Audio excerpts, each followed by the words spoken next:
Futbol var yoxsa yoxdur? Var. Bilmirik. Millimiz oynayanda atam evdə hər dəfə nəsə sındırır. Bu nə vaxt bitəcək? Və ona görə dedi ki, arxada çox saxlama. Mən də dedim, baş üstərək, nə deyəcəm. Varsa 15-16 yaşımda mən demək olar ki, Qarabağın əsas heyətinə düşmüşdüm. Onu da bildim ki, futbolçu ola bilərəm. Adi mən məsələn xaricə çıxmaq əsas səbəblərdən biri də mənim anamdır. Mən çox təklifim olurdu futbolda Qarağa getməyə, Qaraqda başqa ölkədə oynamağa. Amma anamı tək buraxmadığıma görə, yəni anası dura bilmədiyimə görə belə deyək, Qarağa çıxmadım. Xanıma dollar xırdalıyor musunuz? Arxasını düzəldirdim ki, türkçədə danışıram. Ondan sonra mənim uşaqlar qayıt dedi ki, burada dollar xırdalamırlar, burada dolları bozurlar. Zəhmət yoxsa dayday?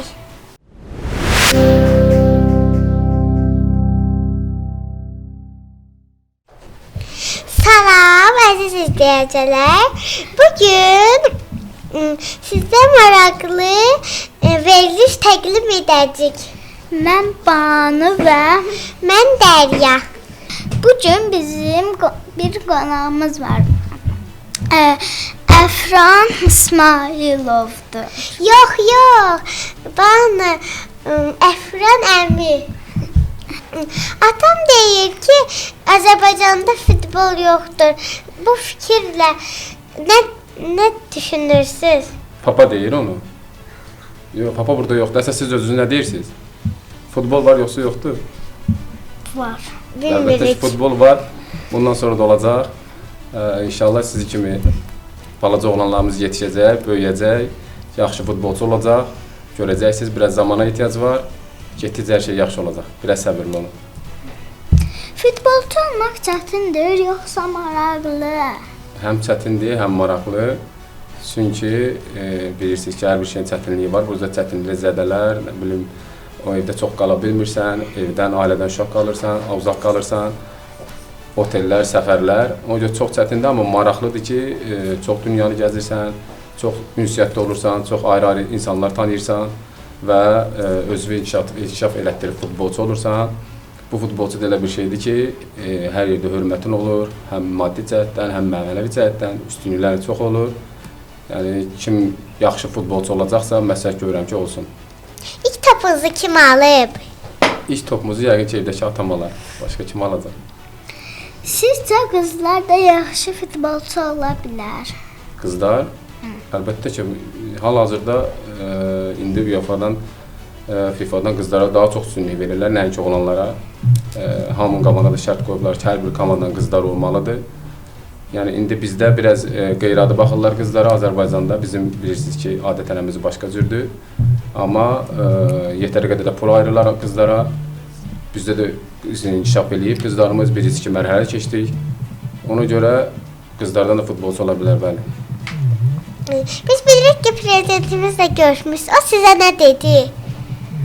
O bizə dedi ki, mənə dedi ki, daha doğrusu hamı ilə görüşdü. Sonda mənə gəldi, mən də dayandı.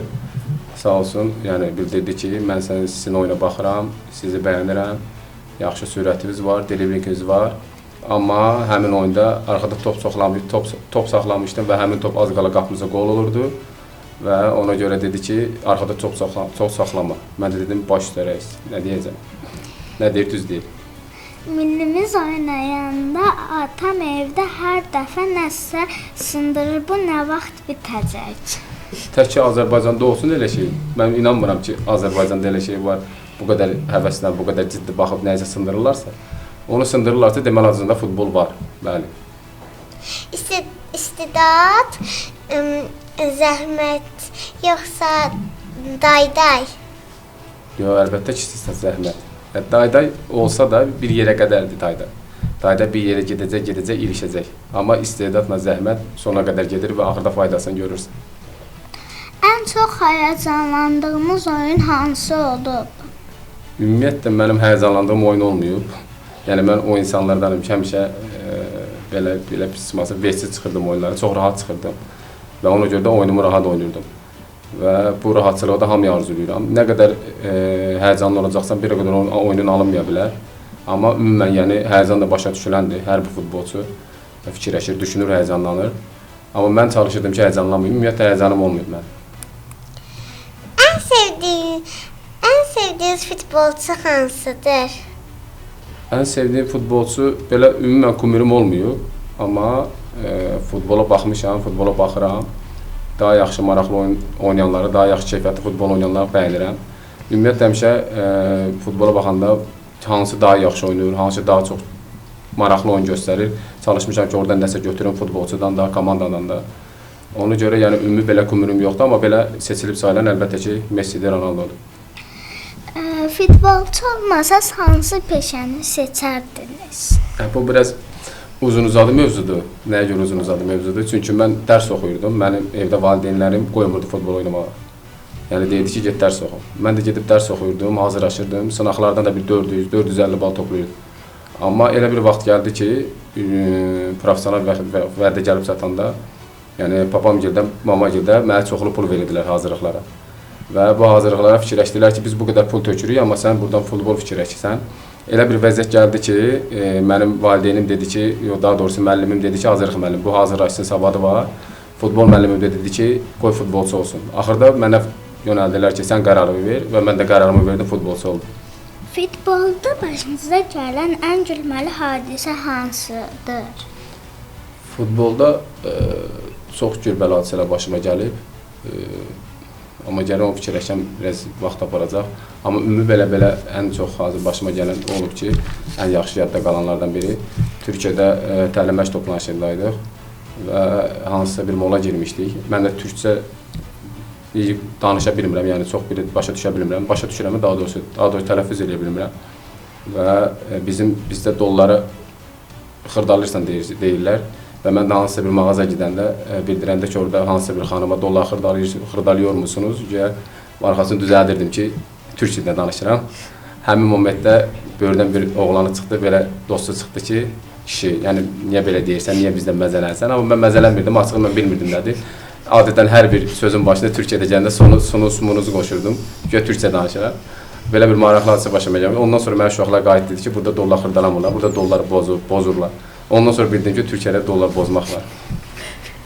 Əfran heç topu vurub sonra arxasınca qaçma dayan deyib qışqırmısınız? Kimə məsələn, topu vurub qaçma dayan? Yox, elə bir şey olmuyor. Topu vurub çalışmışam ki, istəmişəm ki, gol olsun və yaxud da ki, topu vurum, pas verin, gedim, başqası vursun, gol olsun. Ona görə belə bir şey olmuyor. Qələbədən sonra nə edərdiniz? Şənlik yoxsa istirahət? Hal-hazırda şükür olsun, bəşli ki, bir qələbə qazanmışam. Konferans liqası düşmüşəm. O indiki epizodu danışıram ki, bizi istirahət edirəm. Həqiqətən çox stresslidir. Futbolçu olanda bu qədər stres çəkmirdim, amma məşqçi olduqda həqiqətən əvvəl bir nəfər idi, məsuliyyət özümdə idi. İndi məşqçiyəm, demək olar ki, komanda məsuliyyəti məndədir. Şükür olsun, bu stressdən çıxdıq, konferans liqasına düşdük. İndi rahat şəkildə istirahət edirəm, rahat şəkildə sizinlə görüşmüşəm, rahat şəkildə danışıram. Ən sevdiyiniz məşqçi kim olub? Ən sevdiyim məşqçi ilk illərdə Rövşən müəllimlə mənim məşqçilərim Elçin müəllim olub, amma həqiqətən yetişməyimdə, böyüməyimdə Qurban müəllimə mənə çox olub, ona görə Qurban müəllim qeyd edirəm. Bəs sizin gənc nəsilə tövsiyəniz nə ola bilər? Mənim gənc nəslimə tövsiyəm, əsas birinci tövsiyəm hal-hazırda. Əvvəl başqa cür deyə bilərdim, indiki tövsiyəm o ki, telefonlardan uzaq olsunlar. Birinci tövsiyəm. Yəni, birinci məsələ bizdə budur ki, əvvəllər biz evdən, çöldən evə gəlmirdik. İndikilər evdən çölə çıxmır. Elə mənim uşaqlarım üçün qarışıq. Həqiqətən telefonla çox oynayırlar, telefona çox fikir verirlər. Yəni, bu da gətirib çıxardır həm idmanda, həm məktəbdə, minuslara. Həqiqətən çox əziyyət çəkir uşaqlar bu barədə. Ona görə bu iPhone-lar, smartfonlar çıxandan sonra həqiqətən uşaqlarda çox geriləmə var. Və indi ona görə deyirəm ki, əsas məsələ odur ki, tövsiyəm odur, birinci telefonlardan uzaq olsunlar. Ondan sonra valideynlərin sözünə baxsınlar, önəmlidir. Çünki valideynin sözündən çıxdan heç vaxt işin düz anla bilməz. Çünki valideynin xeyir duası önəmlidir hər bir şeydə. Elə sizə də tövsiyə edirəm, məktəbdə olsun, çöldə olsun, işinizdə olsun, gələcəkdə. Onlara yaxşı fikir verməlisiniz, yaxşı qulaq asmalısınız, yaxşı böyüməlisiniz. Çünki sizin ən böyük dəstəyiniz, ən böyük dəstəkçiniz valideynlərinizdir birinci. Onlardan bərk yapışın. Hə, idmana gəlincə böyüdükcə, idmançı olmaq istəyirlərsə, bəli, yenə valideyn önəmli rol oynayır. Ona görə deyirəm ki, ən birinci telefonlardan uzaq olun, ondan sonra özünüzə fikir verin, yeməyinizə fikir verin, yatmağınıza fikir verin, dərsinizə fikir verin. Heç vaxt dərsi pis oxuyan adamdan yaxşı idmançı ola bilməz. O arada bir arada çıxır. Çünki yaxşı idmançı həm dərsinə yaxşı oxuyur, həm yaxşı idmançı olur. Ona görə mütləq ən birinci valideynlərin bir də telefondan uzaq olun. Bəs uduzanda? Uduzanda, yəni açıq desəm mən futbola iş kimi baxıram. Yəni şey kimi baxmıram ki, futbol mənim hər şeyimdir.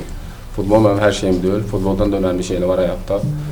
Amma ona görə mən uduzanda o qədər də pis olmuram. Amma bəli, fikir edirəm və araşdırıram ki, nəyə görə uduzduq, kimə görə uduzduq, hansı səbəbə görə uduzduq, onları çıxartmaq istəyirəm ortaya. Uduzmaq da bir gözəllikdir ki, o pislikləri, hansısa səhvləri görürsən və ondan nəticə çıxardırsan. Nə vaxt hiss etdiniz ki, futbolçu olacaqsınız? Deyim də, mən hardasa 6-7 yaşımda başladım. Ondan sonra bir müddət getdikdən sonra valideynlərim qoymadı. Getdim dərs oxumağa və hardasa bir də qayıtdım 14-15 yaşımda. Onda da türklərin seçimi var idi. Gəldim, türklərin futbolçu seçildi. Gəldim, ora seçildim. Və ondan sonra yenə dediyim bayaqki hadisələr arasında seçim qaldıq arasında və futbolu seçdim. Və hardasa 15-16 yaşımda mən demək olar ki, Qarabağın əsas heyətinə düşmüşdüm. Onda bildim ki, futbolçu ola bilərəm. Olub ki, qolunuzu kimsəyə həsr etmisiniz? Hə, mən əsasən qollarımı həsr etmişəm deyəndə, ümumiyyətlə mən ana sevənəm. Mən demək olar ki, hər şeyimi anama həsr etmişəm. Yəni, bu əziyyətimi, bu bəhrəsini. Mən adi el evdə qalırdım ki, həmişə fikirləşirdim ki, daha böyük olsun, mənim üçün daha rahat olsun, anam üçün əziyyət çəkməsin. Şükür olsun, futbolçu oldum və mən anamın dediyi bütün istəkləri yerinə yetirdim. Ən böyük yemi verdim, ürək istədiyi hər bir vəziyyəti yaratdım, ürək istədiyi evi bu qaydada düzəltdim. Onun üçün mən əsasən burada anamı fikirləşmişəm və mənim üçün həyatda ən önəmli varlıq anamdır. Hansı sualı daha çox bəyəndiniz? Dərya xanım, əsas sualı, axırıncı sualı bəyəndim ki, anaya aid olan sualı. Çünki mənim üçün ana ən önəmlidir, ən birinci yerdə gedir. Yəni, həqiqətən mən, adi mən məsələn, xaricə çıxmaq əsas səbəblərdən biri də mənim anamdır. Mənim çox təklifim olurdu futbolda, Qarağa getməyə, Qaraqda başqa ölkədə oynamağa. Amma anamı tək buraxmadığıma görə, yəni anası dura bilmədiyimə görə, belə deyək, Qarağa çıxmadım. Halbuki amma indi kim çıxmaq istəyirsə, məsləhət də görürəm çıxsın, çünki inkişaf eləmək istəyirsə Qarağa çıxmaq lazımdır, amma mən çıxmadım. Ona görə mənim üçün ən bəyəndiyim sual, ən bəyəndiyim sual anaya aid olan sual idi. Aparıcı kimi necə idi? Aparıcı kimi birinciyə görə çox gözəl idiniz, çox yaxşı idiniz, həm də çox qəşəng yaraşırsınız aparıcılığa. Ona görə, amma yenə də işləmək lazımdır, əgər aparıcı olacaqsınızsa, inkişaf eləmək lazımdır. İndi siz böyüyəndə nə olacaqsınız? Bir dənə də mən sual verim. Mən jurnalist olmaq istəyirəm. Əla, siz də? Mən həkim olmaq istəyirəm. Maşallah. Onda sizin adınız nə idi? Dərya. Onda Dərya xanım daha çox jurnalist olmaq istəyir. Həqiqətən bunun üzərində işlə Dərya xanım. İnşallah inkişaf elə. Üstəlik də ki, əmilərin hamısı buradadır. Sənə dəstək olan əmilərim var. Azər kimi əmim var. İnşallah sən jurnalist olacaqsan. Sənə də uğurlar həkimlikdə. Həqiqətən gözəl peşə seçmişsən. Mənim bacım da həkimdir. Türkiyədə həkim işləyir, uzmandır.